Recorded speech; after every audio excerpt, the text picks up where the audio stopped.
In the heart of the desert, where silence reigns and stars light up the endless sky, a lonely cowboy makes a discovery that will change his life forever.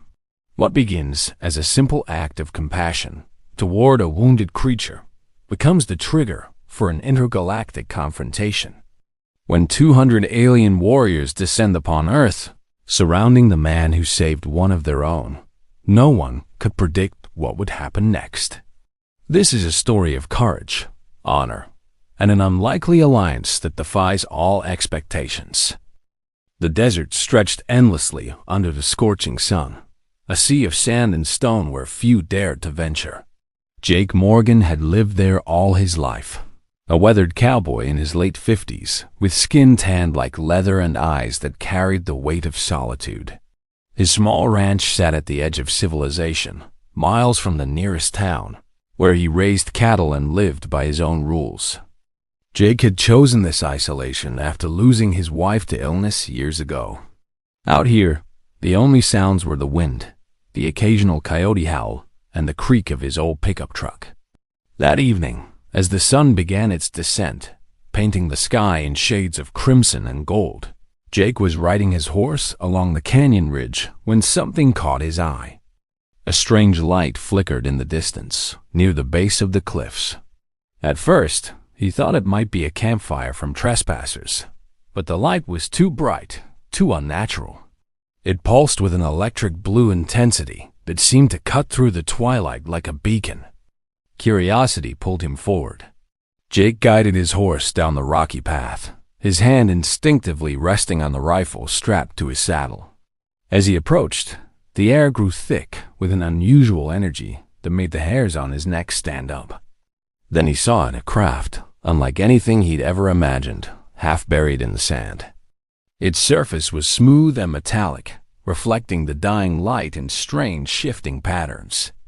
Scorch marks scarred its hull, and a trail of glowing fluid leaked from a gash in its side. Jake dismounted carefully, his heart pounding. Near the wreckage lay a figure, slumped against a boulder. It was humanoid in shape, but clearly not human. Its skin shimmered with an iridescent quality, shifting between silver and deep purple. It wore what appeared to be armor, sleek and organic-looking, now cracked and damaged. The being's breathing was labored, each breath accompanied by a faint melodic sound that resonated in the air. For a moment, Jake stood frozen. Every instinct told him to turn back, to report this to authorities, to stay out of something far beyond his understanding. But then the creature's eyes opened large, luminous eyes that held intelligence and, unmistakably, pain. In that moment, Jake saw not an alien monster, but a living being fighting for survival. He'd spent enough time with injured animals to recognize that look. Fear and suffering were universal languages. Making his decision, Jake approached cautiously. The being didn't move, either too weak or recognizing that the human meant no harm. Jake examined the wound's deep lacerations that oozed that strange luminescent fluid. He had no idea what alien anatomy looked like, but he knew how to treat trauma. He rushed back to his horse, grabbed his emergency kit and canteen, and returned. Working carefully, he cleaned the wounds with water and applied bandages, knowing it was primitive care, but hoping it would help.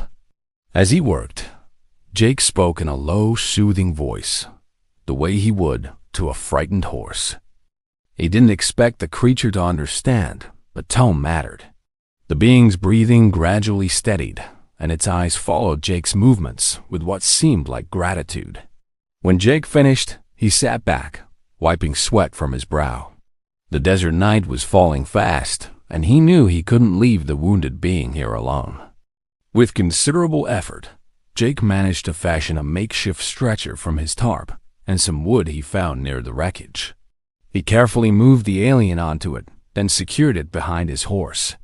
The journey back to his ranch took over an hour, moving slowly through the darkness. Jake's mind raced with questions. Where had this being come from? Why had it crashed? And most pressingly, would others come looking? Time seemed to stop as Jake stood beneath the shadow of 200 alien fighters. The ships hovered in absolute silence now, arranged in concentric circles above his property, their presence so overwhelming that Jake's rational mind struggled to accept what his eyes showed him. Each vessel was about the size of a fighter jet, but shaped like nothing human engineering had ever produced. Organic curves, meeting sharp angles, surfaces that seemed to shift and shimmer. Jake's first instinct was to run inside, to grab his rifle, to do something, anything that might give him a sense of control. But he forced himself to remain still. Running would accomplish nothing. If they wanted him dead, he'd have been atomized already. Instead, they waited, and that waiting was perhaps more terrifying than any attack could have been. A single ship broke formation, descending slowly toward the ground about 50 yards from where Jake stood. It landed without a sound, and a section of its hull simply dissolved, creating an opening. 3 figures emerged, moving with fluid grace.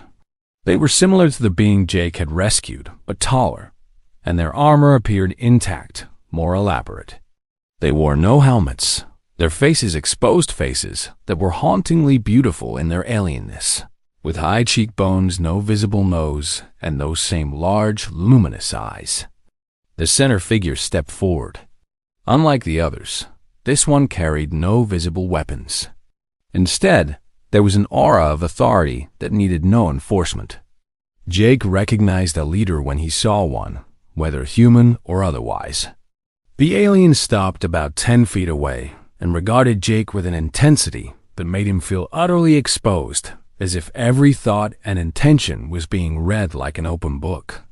Then the alien did something unexpected. It placed its hand over its chest in what seemed like a gesture of respect and bowed its head slightly. The 2 companions mirrored the action. Jake, operating on instinct and decades of frontier courtesy, removed his hat and nodded in return. The leader spoke, and though the sounds were completely foreign, musical, and complex, Jake somehow understood the meaning. The contact with the wounded scout had created a neural link, a temporary bridge that allowed comprehension.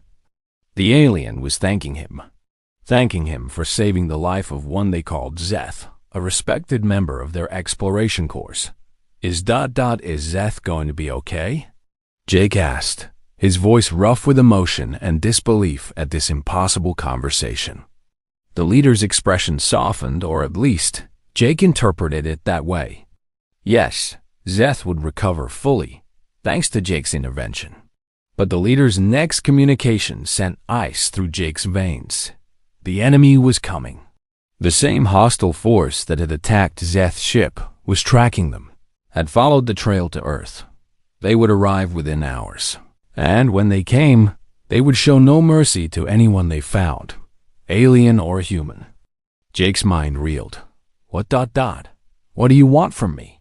The alien leader's response was simple but profound. They wanted nothing from Jake except his survival. They would take Zeth and leave, hoping to draw the enemy away before they discovered this world. But there was a problem. The crashed ship had leaked energy signatures all over Jake's property. The enemy would detect it, would come to investigate, would find Jake's ranch. And they would destroy everything to ensure no evidence remained. So I'm dead either way. Jake stated flatly. It wasn't a question. The leader's silence was answer enough. Then something shifted in the alien's expression. It turned to its companions, and they engaged in a rapid exchange of those melodic tones. When the leader turned back to Jake, there was something new in its bearing determination. There was another option. It conveyed. They could stay. They could set up a defensive position here, using Jake's ranch as the battleground. It would be dangerous, possibly suicidal, but it would keep the fight contained and away from human population centers. The leader would not order its warriors to risk their lives for one human, but it would ask for volunteers. If enough stayed, they might have a chance. Jake stared at this alien commander, this being from beyond the stars, who's offering to turn his home into a war zone to protect him. It was insane. It was impossible. It was happening. How long do we have to prepare? Jake asked, and in asking, he made his choice. He wasn't running. This was his land, his home. If it was going to burn, he'd go down defending it. The leader's eyes reflected what Jake could only interpret as respect and perhaps sadness. They had 6 hours, maybe 7. Then all hell would break loose. Jake's ranch house was small but sturdy, built by his grandfather decades ago. He cleared space in his spare room, the one that had once been prepared as a nursery before life had taken that dream away. Now it would serve a far stranger purpose. He settled the alien on the bed, propping its head up with pillows. The being remained conscious but weak, its luminous eyes following Jake's every movement with an intensity that was both unsettling and strangely comforting. Over the next few hours, Jake did everything he could think of. He brought water, though the alien seemed unable or unwilling to drink it. He adjusted the bandages and noticed, with amazement, that the wounds already appeared to be healing at a remarkable rate. The glow from the creature's blood had dimmed, and the edges of the lacerations were beginning to close. Whatever biology this being possessed, it was far more advanced than human physiology. As the night deepened, Jake sat in a chair beside the bed, his rifle across his lap, not because he feared his guest, but because he didn't know what else might come. The alien made a sound, a series of melodic tones that almost sounded like speech. Jake leaned forward. The being raised one hand slowly, its 3 fingers extending toward Jake. Hesitantly, Jake reached out and allowed their hands to touch. In that instant, something extraordinary happened. Images flooded Jake's mind, not words, but pure information conveyed through the contact. He saw a vast civilization among the stars, cities of light suspended in space, and beings like his guest living in harmony with technology that seemed like magic. He saw massive ships traversing the cosmos, exploring, learning, existing in peace. But then the images darkened. War, a brutal conflict with another species, one driven by conquest and destruction. He saw battles that scar planets, and he understood that his guest was a scout, separated from their fleet during a skirmish near Earth's solar system.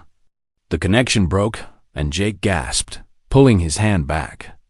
The alien's eyes held an expression that Jake could only interpret as apologetic. It hadn't meant to overwhelm him, merely to communicate. Jake's heart raced as he processed what he'd seen. This wasn't just a random crash. This was a warrior, far from home, injured in a war that spanned galaxies.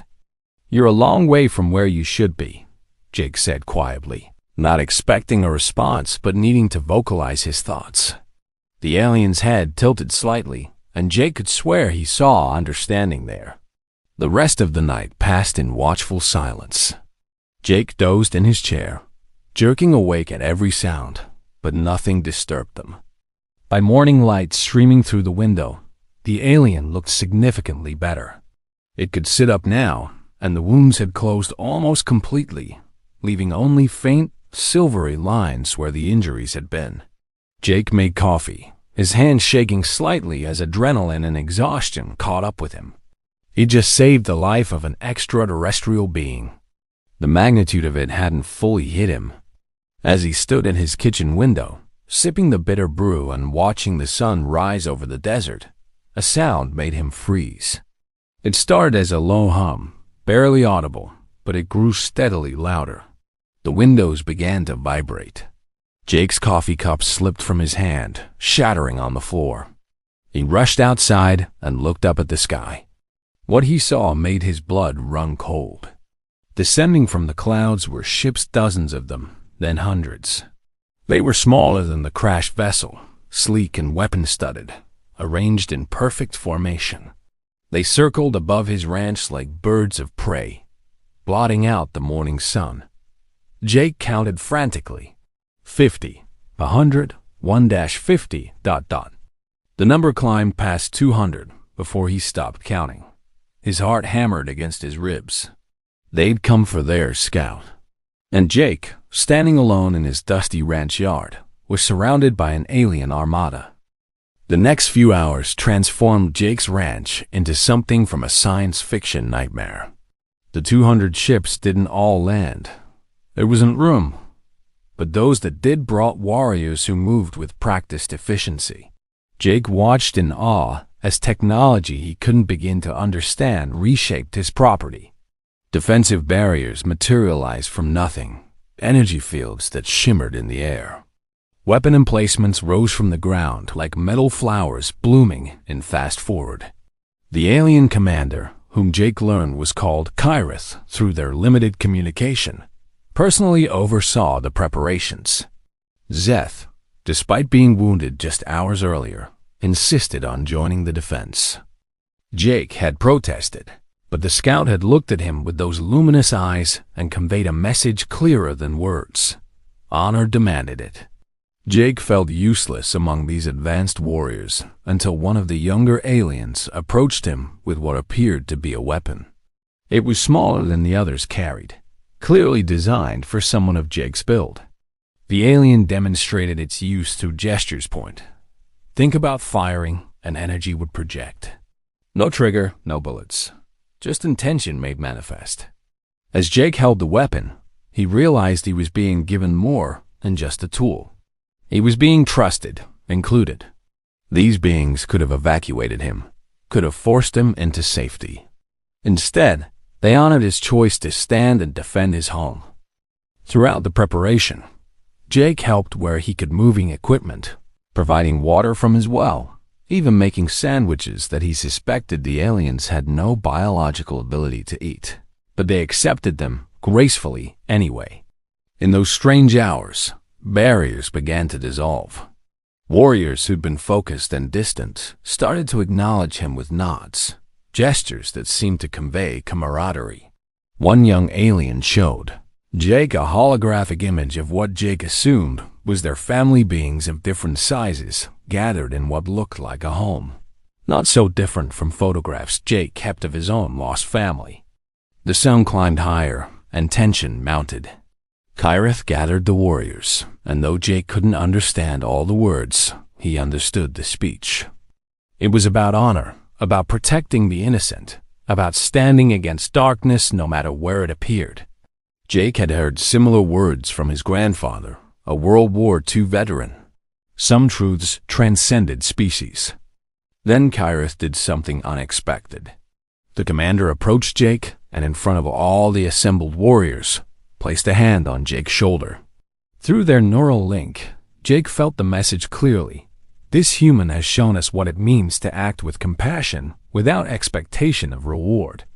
Today, we fight not just for one of our own, but for him and for the world he calls home. A cheer went up from the alien warriors, not in words, but in those melodic tones that resonated in Jake's chest. Tears stung his eyes. He was a simple rancher, a man who'd lived alone for years, forgotten by most of the world. Now he stood at the center of an alien army, preparing to give their lives to protect him and his planet. The moment was shattered by an alarm, a sound that pulsed through the air and turned every alien to attention. Kyrith's expression hardened. They were coming. Jake gripped his alien weapon tighter and took his position behind one of the defensive barriers. Around him, the warriors of an alien race did the same. The sky began to darken, not with clouds, but with ships. These were different from Kyrith's fleet, angular, aggressive, colored in deep reds and blacks that seemed to absorb light. They descended like locusts, and Jake realized with growing horror that they outnumbered the defenders by at least 3-1. "Here we go," Jake muttered, and beside him, Zeth made a sound that Jake somehow knew was agreement. The scout had refused to leave Jake's side, claiming a life debt that transcended logic. The first enemy ship opened fire, and the battle for Earth, though no human except Jake knew it was happening, began in the desert under the blazing sun. Energy beams tore through the air, impacts shook the ground, and Jake Morgan, a lonely cowboy who just wanted to help a wounded creature, found himself in the middle of an interstellar war.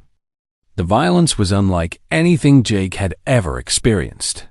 Energy weapons lit up the desert like lightning, and the sound was a constant roar of power being unleashed. Jake's defensive position shook with each impact against the barrier protecting him. He aimed his weapon at an approaching enemy fighter and thought about firing, just as he'd been shown. A bolt of pure energy shot forth, connecting with the ship and sending it spinning out of control. All around him, the alien warriors fought with incredible skill and coordination. They moved like dancers in a deadly ballet, each knowing exactly where their companions would be, creating crossfire patterns that caught enemy ships in inescapable traps. But the enemy kept coming. For every ship they destroyed, 2 more took its place. Kyrith fought at the front, a weapon in each hand, commanding the battle with shouts and gestures. Jake watched as the commander saved 3 warriors from a flanking attack, spinning with impossible grace to eliminate the threats. But Jake also saw warriors fall, noble beings who'd volunteered to protect a stranger, now lying still on desert sand. Zeth stayed close to Jake, protecting him with a ferocity that spoke of that life-debt. When a group of enemy soldiers broke through the lines and rushed toward Jake's position, Zeth intercepted them. The scout moved with lethal precision despite recent injuries, taking down 2 attackers before a third landed a glancing blow that sent Zeth sprawling. Jake didn't think he just reacted. He stepped out from cover and fired repeatedly, his rancher's instinct for shooting combining with the weapon's technology. The enemy soldier fell, and Jake rushed to Zeth's side, helping the scout up. Through their connection, Jake felt Zeth's gratitude and surprise. The dead, in the scout's mind, was now balanced. The battle raged for what felt like hours, but was probably less than 30 minutes. Jake's ranch was being torn apart. His house took a direct hit, the roof collapsing in flames. Generations of family history destroyed in seconds. But Jake found he didn't care about the building. The people, or rather, the beings fighting beside him mattered more. Then something changed. A massive ship, larger than all the others, descended from the clouds. It dwarfed everything else in the sky, a command vessel bristling with weapons. When it opened fire, even the defensive barriers began to buckle. Kyrith's forces concentrated their fire on the massive ship, but it had shielding that absorbed the attacks. Jake saw Kyrith making calculations, saw the commander's expression shift to grim determination. Through the chaos, Kyrith caught Jake's eye, and Jake understood what the commander was considering, a suicide run, taking a small team directly into that ship to destroy it from within. It was their only chance, but it meant certain death for those who went. Before Kyrith could act, something miraculous happened. The sky lit up with new arrivals, more ships, dozens of them, but these bore the same markings as Kyrith's fleet. Reinforcements had arrived. The tide of battle shifted instantly. The enemy, now outnumbered, began to retreat. The massive command ship attempted to escape, but the combined firepower of the Allied fleet overwhelmed its shields. It exploded in a brilliant flash that lit up the desert like a second sun. As the last enemy ships fled into the atmosphere, pursued by Kyrith's reinforcements, an eerie silence fell over Jake's ranch. Smoke rose from dozens of impact craters, and the smell of ozone and scorched earth filled the air. Jake lowered his weapon, his hand shaking with adrenaline and exhaustion. Around him, alien warriors were tending to their wounded and mourning their dead. Kyrith approached Jake, and the commander looked as exhausted as Jake felt. But there was triumph in those alien eyes and profound respect. They had won. Against overwhelming odds, they had held the line. And Jake, a simple cowboy, had fought alongside warriors from the stars and survived. The aftermath of the battle was surreal. As the sun began to set, painting the scarred desert in shades of orange and purple, alien medical teams worked to save the wounded. Jake watched numbly as bodies, both enemy and ally, were carefully gathered and treated with respect. Even in war, these beings maintained their dignity. Jake's ranch was devastated. His house was a smoking ruin, his barn had been obliterated, and the land was cratered and scorched. But he was alive, and somehow that seemed like a miracle. He sat on what remained of his porch steps, staring at the destruction, trying to process everything that had happened. Kyrith sat down beside him, a gesture that felt profoundly human in its simplicity. For a long moment, they simply sat in silence. Two warriors from different worlds, sharing the weight of survival. Then Kyrith spoke, and through their connection, Jake understood perfectly. The commander explained that the enemy had been driven from this sector of space. They wouldn't return to Earth, not with such a strong defense established. Kyrith's people would monitor the planet, would protect it from a distance, but they would not make open contact with humanity. Earth wasn't ready for that knowledge.